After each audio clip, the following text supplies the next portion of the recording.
Sud Radio Parlons Crypto, Thibaut Boutroux, Stéphane Moller. Aujourd'hui, nous parlons donc du minage dans cette seconde partie de Parlons Crypto sur Sud Radio. Nous parlons minage avec Thibaut Boutroux, mon acolyte, mais aussi avec nos invités de la semaine. Aujourd'hui, nous recevons donc Saimi Berragan et Thibaut Spanier, respectivement CEO et directeur général de Star Mining. Pour nos auditeurs qui viennent de nous rejoindre, Thibaut, est-ce que tu peux nous rappeler ce qu'est le minage de crypto-monnaies en quelques phrases ? Le minage de crypto-monnaie, comme le disait Thibaut tout à l'heure, c'est le fait de valider des transactions. En tout cas, on valide des blocs, on cherche des blocs dans lesquels on met des transactions et on essaie de trouver la réponse aux problèmes mathématiques que pose le protocole pour que tout le monde soit d'accord que les transactions soient validées. Et du coup, le mineur, en validant un bloc, reçoit une récompense. Et c'est comme ça que l'incentive se fait sur le réseau pour le permettre de le sécuriser. Bon, alors on reviendra sur ce concept du minage tout à l'heure et on va essayer de l'expliciter un peu mieux. Mais moi, ce qui m'intéresse, c'est toujours vos parcours. Comment est-ce qu'on se lève un matin et qu'on se dit « je vais créer une entreprise ou une société qui fait du minage de Bitcoin » Je ne sais pas lequel des deux veut répondre. Alors, je pense que chacun a ses propres raisons de se lever le matin. Pour ce qui est du minage de Bitcoin, je pense que c'est le fait de vouloir créer de la richesse, créer de la valeur, pas forcément créer de l'argent, mais surtout créer de la richesse. Quand on comprend que en branchant un ordinateur, on est capable de créer de la richesse, déjà c'est assez conceptuel. Je crois que normalement c'est réservé aux banques de le faire. Donc là, quand c'est mis à la disposition des particuliers, ça reste incroyable.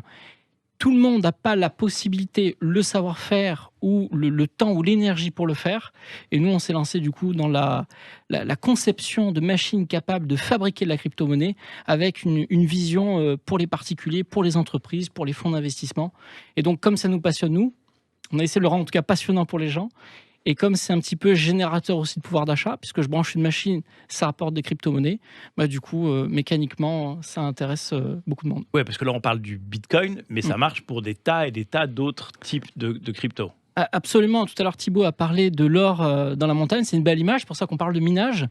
L'or se raréfie, mais on peut parler aussi de cuivre, de fer, d'argent. Donc, qui va répondre à un usage en particulier. Les crypto-monnaies, c'est la même chose. On a le Bitcoin qu'on assimile souvent à l'or numérique. Il y a l'Ethereum, il y a toutes sortes de crypto-monnaies qui répondent à un usage en particulier et chacun est libre de miner la monnaie de son choix. On a beaucoup de Français qui s'intéressent au minage. C'est un sujet assez abstrait parce qu'on ne voit pas de grosses fermes de minage. Il y en a pas en France, malheureusement. Est-ce que tu peux nous donner un petit peu les explications à ça? Et du coup, qu'est-ce qui reste finalement à tous ces Français qui veulent franchir le pas et aller un petit peu plus loin dans cette expérience? Avec plaisir. On a miné en France en 2017, 2018, 2019. Ça a été le mot vraiment qu'on emploie chez Start Mining, c'est le mot croisade, parce que c'est quand même une croisade, c'est un véritable défi. Croisade par rapport au coût énergétique déjà, qui est quand même assez élevé en France, même si on est bien positionné par rapport aux autres pays européens, mais on est quand même sur un coût assez élevé. 80% et plus de l'énergie est quand même nucléaire, donc c'est pas simple de tendre vers de l'énergie 100% green, alors que ça a toujours été notre objectif chez Start Mining. Et puis, il y a tous les autres aspects qui sont les aspects, on en parlait tout à l'heure, il y a les centrales hydroélectriques en EDF obligation d'achat, donc il y a quand même des verrous qui ont déjà été mis en place. C'est quand même assez difficile de faire du minage de crypto-monnaie pour un Français à une certaine échelle. C'est une volonté politique ou c'est juste un constat économique ? Je ne dirais pas que c'est une volonté politique, en tout cas je ne me lancerai pas sur ce sujet-là, mais c'est un véritable constat, en tout cas pour l'instant. C'est assez difficile de percer. Alors, je pèse mes mots, pour un particulier, c'est encore possible de miner en France, dans son garage, dans sa chambre, mais dès lors qu'on veut dépasser un certain nombre de machines, on est quand même face à des verrous techniques et taxes et autres qui sont quand même assez importants. Et on a on a eu une professionnalisation du marché du minage sur les dernières années. Aujourd'hui, l'acquisition d'un matériel, d'un ASIC est très cher. C'est plusieurs milliers, voire on a passé la barre de 10 000 euros il y a peu. En plus de ça, c'est compliqué de s'en procurer. Il y a peu d'acteurs qui ont encore des stocks. Du coup, ça devient aussi une croisade pour les particuliers de trouver du matériel. Aujourd'hui, je sais que vous proposez des alternatives pour répondre à ça. comment vous en êtes arrivé à trouver ces alternatives? Où est-ce que du coup vous allez miner et c'est quoi en gros les packages qui sont proposés quand tu as quelqu'un qui vient te voir et qui te dit voilà, j'aimerais bien aller plus loin dans le minage, qu'est-ce que je dois faire? Alors, tout d'abord, effectivement, maintenant, on mine plutôt en Islande pour le compte de nos clients. Donc, c'est en Islande que tout se fait actuellement. Et on est partenaire avec certaines centrales qui fabriquent des machines, enfin, qui fabriquent les composants qu'on met ensuite, nous, dans les machines, et à grande échelle, ce qui nous permet d'avoir continuellement de l'approvisionnement et à bon prix pour les particuliers qui nous contactent. Donc, c'est toujours possible aujourd'hui d'avoir du matériel de qualité à un prix quand même raisonnable, mais quand même très éloigné de ce qu'on aurait pu connaître à une certaine époque. On avait de meilleurs prix. Cela étant, les particuliers ou les entreprises nous contactent. À ce moment-là, on réalise un devis. On regarde un petit peu le scénario, la stratégie. On accompagne le client sur son objectif de mining, de rentabilité tout simplement. À partir de quoi, on monte une mine de crypto-monnaie qui peut être 1, 10, 100 machines qu'on achemine ensuite en Islande. Et alors, l'Islande, pourquoi? Parce que l'énergie est verte et moins coûteuse? Alors, il y a effectivement pas mal de sujets autour de l'Islande. Il y a le fait que l'énergie est quand même bon marché. Elle est 100% certifiée green. On a une équipe sur place de confiance. La confiance est aussi un aspect indiscutable dans le domaine des crypto-monnaies. C'est indispensable. On touche quand même à beaucoup d'argent dans ce milieu-là. Et donc, ça a été une évidence aussi par rapport aux politiques, par rapport à l'ensemble en fait, de la cartographie autour du mining là-bas. Les politiques ont déjà été éduqués depuis plusieurs années autour du mining. Donc, on est arrivé dans un atmosphère qui respirait déjà le mining, qui était très favorable à cela.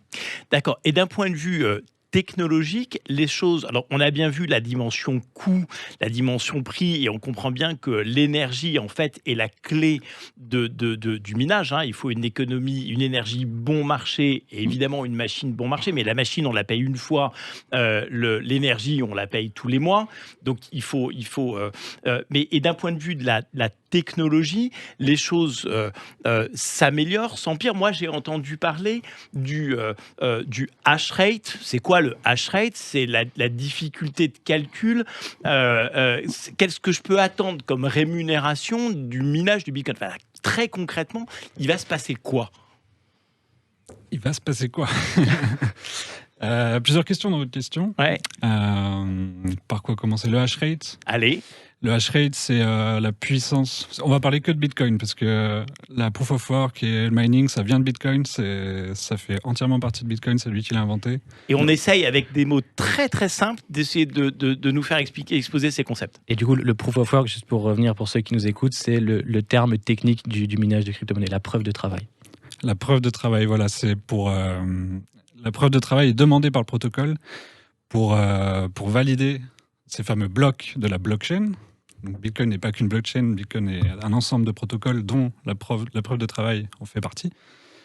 Et à chaque... les mineurs sont là pour ajouter des blocs. Les blocs contenant des transactions que chacun s'envoie, nous on les valide. Au moment où un bloc est validé par un mineur, il le propose à l'ensemble du réseau, à l'ensemble des nœuds Bitcoin.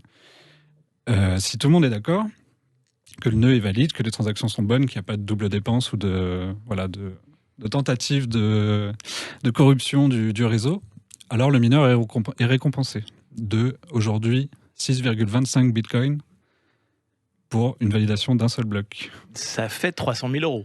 Voilà. Et il y a un bloc en moyenne toutes les 10 minutes. D'accord. Si vous êtes bon en maths, ça fait 144 blocs par jour. Ouais. Donc environ 900 bitcoins. Je dis environ parce que en plus de la prime pour le mineur de trouver le bloc, on va y rajouter les frais de réseau. Quand vous envoyez un bitcoin à Thibaut, vous allez, s'il vous plaît, payer des frais de transaction plus ou moins élevés si vous voulez que ce soit rapide ou non. Parce que nous, les mineurs, on choisit bien sûr les transactions les plus rentables. Donc c'est plus vous payez cher votre transaction, plus vous rajoutez de frais, plus elle va passer en priorité. Alors, si j'ai bien compris, j'ai un certain nombre d'ordinateurs autour de la planète, les vôtres sont en Islande, qui font des calculs de mathématiques en permanence, et c'est le premier qui lève la main en disant « j'ai résolu un bloc » qui se voit accorder le nombre de bitcoins dont on a dit c'est 6 bitcoins. 6,25. 6,25 bitcoins. Merci pour cette précision. En fait, c'est quoi? C'est une espèce de loterie et dans laquelle, et pour avoir le plus de chances de gagner, il faut que j'ai le plus de force de calcul possible. Et c'est là où on en vient au hash rate. Le mot de loterie est intéressant parce qu'effectivement, il y a une part de chance là-dedans. Là, récemment, on a vu que 3 tout petits mineurs en solo, avec vraiment un tout petit matériel, ont réussi à valider 3 blocs. Ce qui n'est pas forcément conseillé d'essayer. Oui. Ça se tente. Jouer au loto, tout le monde peut jouer au loto. C'est vrai. On va pas le déconseiller. Donc tout le monde peut participer en fait. Après que vous ayez plus ou moins de matériel, ça va vous apporter juste plus de chances de trouver quelque chose. Ensuite, il y a un terme. Du coup, le terme de hash rate, ça vient c'est une vitesse de calcul. C'est pour quantifier le nombre de hash par seconde qui est fait. Un hash, c'est une fonction mathématique. C'est une fonction mathématique qui encrypte dans un seul sens, dans le sens de la sortie, qui n'est pas décryptable pour l'instant, et c'est ce qui fait la force cryptographique de Bitcoin. Donc un hash rate, c'est un hash rate, on dit par seconde, souvent un hash par seconde, c'est une réponse par seconde. Aujourd'hui, on a des machines qui font des millions de calculs à la seconde. Ce qui augmente leur probabilité de trouver la bonne clé pour pouvoir valider le nœud et remporter les 6,25 bitcoins. Une précision à ce sujet pour le côté un peu gambling ou loterie. Heureusement, il existe des poules parce que quand vous mettez un bulldozer qui va dans la montagne chercher l'or et qu'à côté vous avez celui avec la pioche qui veut trouver la même pépite, techniquement il n'a pas trop de chance d'y arriver. C'est le bulldozer qui emporte la course. Donc pour éviter ça, il y a un pool, donc c'est-à-dire un regroupement de mineurs dans le réseau qui dit que le premier qui a trouvé, bon, c'est pas grave, on répartit équitablement au prorata de la puissance de calcul. Donc le bulldozer qui a trouvé, c'est pas grave, il va partager sa pépite, donc le bitcoin, avec celui qui est en train avec sa pelle et sa pioche, de chercher. Donc il y a quand même une certaine équité. Et donc ça enlève tout le côté loterie, sauf si évidemment, comme l'a dit Thibaut, des gens souhaitent miner en solo. Ça peut arriver. Et alors, aujourd'hui, combien il y a de mineurs? Enfin, ça se répartit comment? C'est quoi cette industrie? Comment est-ce que c'est profitable? Comment elle s'organise, cette industrie? On ne peut pas savoir combien il y a de mineurs réellement, mais par contre, on peut observer le hash rate du coup total du réseau. Et on pourrait le diviser par un modèle d'ASIC dont on connaît la vitesse. On va prendre 100 TH par exemple, 100 TH secondes. Si le réseau fait 1 million de TH secondes, on peut calculer aisément à peu près combien de machines ça fait. Et du coup, en déduire la consommation électrique. L'un et l'autre, qu'est-ce que vous faisiez avant de miner du Bitcoin? Comment on en arrive là? Moi, c'est ça qui me passionne dans ces expériences de vie. C'est comment est-ce qu'on se retrouve dans un studio de radio en train d'expliquer comment est-ce qu'on mine du Bitcoin? C'est vrai que c'est assez drôle de se retrouver ici et de parler de ça. Moi, personnellement, j'étais régisseur dans une sorte de petit palais des congrès. Et du coup, je passais beaucoup de temps à gérer des micros comme les gens qui sont ici et à écouter des gens comme vous parler. Et en même temps, je pouvais du coup avoir un peu de temps pour... j'avais un ordi devant moi, donc je pouvais me documenter. J'avais du temps pour me documenter. Et alors, quand est-ce que vous avez opéré cette bascule? De passer ouais. au minage ou à l'entrepreneuriat? Les deux. Deux choses différentes. Ouais. Le minage, très vite. Moi, j'ai eu un premier rig en 2013, quelque chose comme ça. Dans mon petit studio d'étudiant, parce que je trouvais ça dingue de brancher du matériel informatique et de participer à quelque chose de beaucoup plus grand que ce qui se passait devant moi, quoi. Donc pas forcément une formation technologique. Non, mais en plus d'être régisseur, j'étais un peu administrateur réseau, etc. Donc ouais, j'ai des appétences informatiques. Informatique quand même. Couteau suisse. Mais autodidacte. Et vous, Saimi? Moi, je suis issu un peu d'une filière un peu atypique, un peu bizarre. Dans le commerce, j'ai passé mes études en alternance à EDF, où je suis resté quand même pas mal de temps à EDF. Ça m'a appris à compter les factures d'électricité. Indispensable dans le mining, parce que le nerf de la guerre, c'est l'électricité. Donc il faut savoir, avant que la douloureuse arrive, il faut savoir combien va coûter électriquement une machine. Et puis, quand j'ai fini mon parcours EDF, tout simplement, j'ai cherché un emploi, comme tout le monde, je pense. Et puis, j'ai regardé sur Internet un répertoire des 300 façons qu'il existe de gagner sa vie sur Internet avec un ordinateur. J'ai tout lu. À la 299e, quelqu'un avait répertorié le mot mining. C'était en 2017. À partir de là, j'ai commencé à assembler mes premiers rigs dans mon salon. Passionnant, d'accord. Et aujourd'hui, vous en avez combien? Enfin, ça représente quoi, la ferme que vous avez en Islande? Difficile à chiffrer, je dirais des milliers et des milliers de machines rig, ASIC, toutes technologies confondues, de toutes sortes de clients, de 4 coins du monde. Parce qu'on a démarré en France, mais du coup, ça a attiré aussi des fonds d'investissement du monde entier, ce qui est formidable. Et du coup, on est très heureux du parcours. Moi, ce qui me sidère dans cette industrie, c'est qu'en fait, ça devient une économie dans l'économie. C'est-à-dire que j'ai l'impression, à vous lire, à vous entendre, que je relis Blaise Cendrars et que vraiment, c'est la ruée vers l'or. C'est-à-dire que c'est une ruée vers l'or qui est plus propre. J'ai probablement moins d'ampoules aux mains, mais cette idée, elle est vraiment d'aller creuser la montagne pour aller trouver des pépites. Alors, peut-être avec une monnaie ou un actif qui est moins tangible que l'or, dont la valeur est assez volatile. Alors j'imagine qu'il y a des moments où miner du Bitcoin, c'est rentable, quand ça vaut 65 000 $. Mais comment on fait pour trouver un intérêt pour miner du Bitcoin si on a la trouille que ça rebaisse? Parce que ça existe aussi. Absolument. Le point d'équilibre, ce qu'on appelle le point d'équilibre, c'est le seuil précis où le coût de production de la machine devient supérieur à la rentabilité de la machine elle-même. Et c'est là qu'on parle de pays, ou plutôt de coût de l'énergie. En Islande, on a moins ce problème qu'en France. On est sur un coût 3 fois inférieur sur le prix de l'énergie. Donc notre point d'équilibre est beaucoup plus bas. Et pour répondre plus précisément à la question, il y a une notion de difficulté dans le mining. Plus il y a de monde dans le réseau, plus c'est dur de trouver. Donc plus il y a de hash rate, plus c'est dur de trouver des crypto-monnaies. Alors en fait, si je résume, plus le prix du Bitcoin monte, plus c'est attractif, donc plus il y a de gens qui vont essayer de miner, mais la difficulté augmente, et c'est comme ça que le marché s'équilibre. Si le prix du Bitcoin diminue, il y a des gens pour lesquels c'est un peu moins rentable, donc ils vont sortir de cette économie, ce qui va diminuer la difficulté, et donc probablement repermettre à des nouveaux acteurs de rentrer dans cet univers. Donc en fait, ça se régule un peu comme le prix du pétrole. Au-delà d'un certain niveau, je peux aller exploiter du gaz de schiste ou du pétrole de schiste, et en dessous d'un certain niveau, probablement, il faut que je sorte de cette industrie. Alors, il y a une inertie qui fait que quand le marché remonte, effectivement, la difficulté va mettre un certain temps à remonter, et vice-versa. Donc, il y a quand même une inertie. Maintenant, selon là où on se situe dans le monde, et selon le prix de l'énergie, il y en a qui vont débrancher leur machine bien avant d'autres. Donc, en fait, ce qui veut dire qu'il existe des personnes qui vont avoir des machines à certains endroits du monde où ils ne vont jamais débrancher leur machine, parce que ça sera toujours rentable. On dirait que vous me parlez du pétrole, hein, c'est quand même assez propre en matière d'économie. Moi, je connais des gazoducs qui ne seront jamais débranchés. Hein.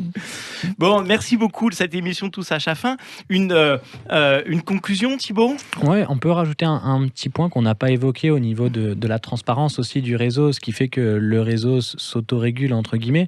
C'est aussi qu'à tout moment, on peut voir combien de personnes minent, de quelle manière, où est-ce qu'ils sont répartis, etc. etc. Et donc, personne ne peut tricher. Et il y a un espèce de cercle vertueux qui fait que c'est rentable pour le réseau d'aller dans le sens du réseau, en fait. Donc, du coup, les mineurs n'ont pas vocation à aller tricher ou à vouloir handicaper le réseau, parce que sinon, ils vont se pénaliser eux-mêmes. C'est ça qui est prodigieusement intéressant quand on vous entend dans cet univers des cryptos, c'est que tout a été conçu à la base pour que ça soit vertueux et qu'il n'est pas possible de sortir de cet aspect vertueux. C'est-à-dire, je ne peux pas gagner d'argent en n'étant pas vertueux. Absolument. Bitcoin est philanthropique. C'est l'argent pour tout le monde. C'est une solution, quoi. C'est un protocole monétaire. On peut pas faire mieux pour la monnaie. Oui, c'est un protocole monétaire vertueux, ce qui n'est pas forcément le cas de tous les protocoles monétaires. Ouvert, auditable, et voilà, transparent, décentralisé. Et accessible au plus grand nombre, puisque n'importe qui avec une machine dédiée au mining peut miner de la crypto-monnaie dans le monde. Thibaut, j'aimerais beaucoup qu'on revienne dans des émissions ultérieures sur ce principe de minage, et puis on évoquera le stacking, qui est une autre façon de valoriser les crypto-actifs que l'on a. Et puis je crois qu'il y a des tas d'autres concepts qui tournent autour en fait de ces problématiques. Hein. Il y a de quoi faire quelques sujets. Ouais. Ouais, il y a de quoi faire quelques sujets. Merci beaucoup à tous les deux. Merci à Thibaut de m'avoir aidé à préparer cette émission. Merci à toi, Saimi. Merci à Thibaut. On se retrouve la semaine prochaine pour Parlons Crypto avec d'autres sujets absolument passionnants. Merci beaucoup de votre écoute et à très bientôt. Avec Just Mining, le partenaire des professionnels et particuliers pour réussir vos investissements crypto.